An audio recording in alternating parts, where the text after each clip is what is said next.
Assalamualaikum warahmatullahi wabarakatuh. Perkenalkan, saya Umi Kalsum, NIP 204341881. Di sini saya akan menyelesaikan tugas PTK, tugas penelitian tindakan kelas. Di mana tugas tersebut menjelaskan langkah-langkah penelitian tindakan kelas dan prosedur penelitian tindakan kelas. Sebelum menjelaskan itu, alangkah baiknya berdoa terlebih dahulu. Bismillahirrahmanirrahim. Ya ayyuhallazina amanu hal adullukum ala tijaratin tunjikum min azabin alim. Tu'minuna billahi wa rusulihi wa tujahiduna fi sabilillahi bi amwalikum wa anfusikum zalikum khairul lakum in kuntum ta'lamun. Baiklah, di sini saya akan menjelaskan prosedur dan langkah-langkah penelitian tindakan kelas. PTK itu adalah penelitian tindakan kelas. Penelitian tindakan kelas ialah kegiatan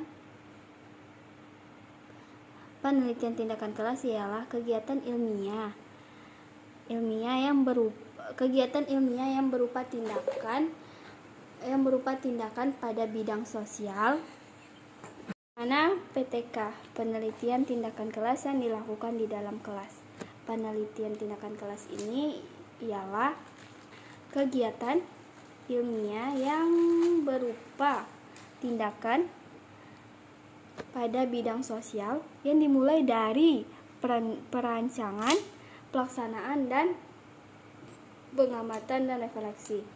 Nah, dalam suatu siklus dengan tujuan untuk mengatasi permasalahan dan memperbaiki kualitas layanan pendidikan. Karakteristik penelitian tindakan kelas ini ialah adanya tindakan yang dilakukan dalam penelitian dan aksi-aksi yang dilakukan. Kemudian untuk memperbaiki proses pembelajaran.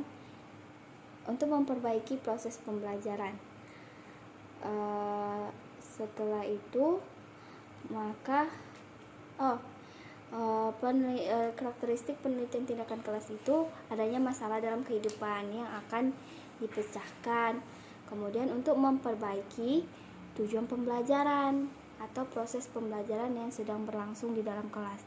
Baiklah, masuklah pada bab 1 di mana PTK ini seminat proposal pada penelitian PTK atau penelitian tindakan kelas. Bab pertama yaitu latar belakang masalah. Latar belakang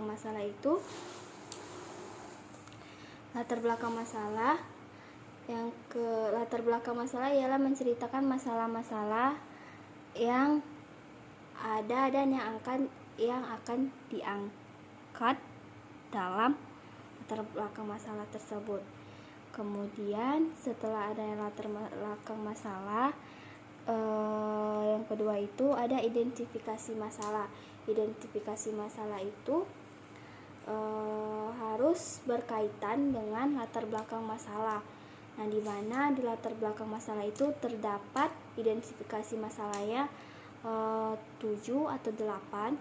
Maka di identifikasi masalah bebas mau ngambil 1 sampai 4 atau 1 sampai 5.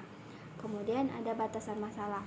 Batasan masalah juga harus berkaitan pada latar belakang masalah tersebut dan identifikasi masalah yang saling berkaitan.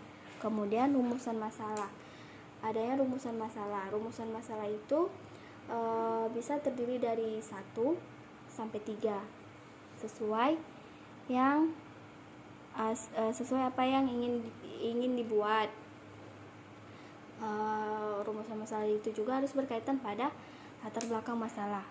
Setelah itu tujuan penelitian, kemudian manfaat penelitian. Manfaat penelitian ini untuk guru dan siswa. Baiklah, masuk pada bab 2 yaitu definisi konseptual, di mana kita mencari referensi-referensi dari jurnal, dari buku, dari tesis, skripsi, proceeding. Dan tidak lupa juga meletakkan kelebihan dan manfaat.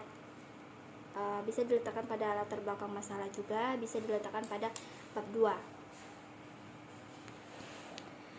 Setelah itu adanya Setelah itu adanya kerangka berpikir. Kerangka berpikir ialah jawaban dari rumusan masalah tersebut yang berkaitan pada variabel judul yang ada. Oke. Dimana yang ketiga ialah metodologi penelitian, yaitu desain penelitian PTK yang dikemukakan oleh Kemnis dan MC Targa, yaitu terdiri dari perencanaan, di mana perencanaan itu terdapat RPP, media belajar, metode, bahan ajar. Seperti perencanaan. Nah, perencanaan itu kan yang terdiri dari RPP, media, bahan ajar yang akan dilakukan di dalam kelas.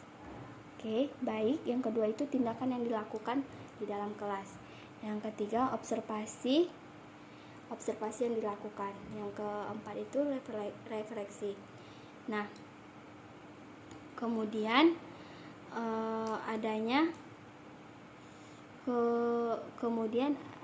adanya siklus. Pada penelitian tindakan kelas ini ada 4 tahapan, yaitu siklus pertama, siklus kedua, siklus ketiga. Siklus pertama, jika siklus pertama tidak berhasil, maka dilakukanlah siklus kedua dengan adanya perubahan pada siklus kedua. Setelah melakukan siklus kedua tidak berhasil, maka dilakukan siklus ketiga dan siklus keempat, maka seterusnya seperti itu. Penelitian tindakan kelas ini dilakukan 1 semester atau 6 bulan. Nah, penelitian tindakan kelas ini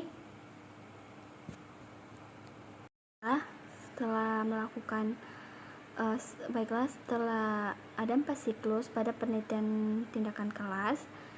Nah, setelah itu adanya tempat dan waktu penelitian yang akan dilakukan di sekolah.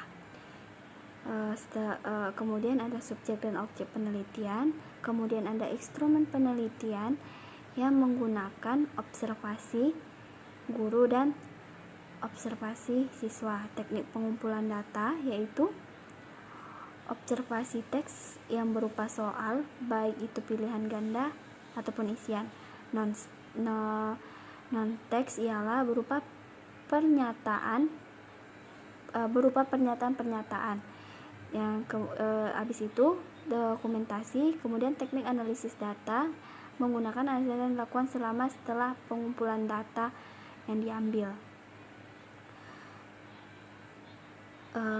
Dan penelitian tindakan kelas ini menggunakan metode kualitatif. Penelitian tindakan kelas ini juga ada indikator keberhasilannya. Oke, baiklah.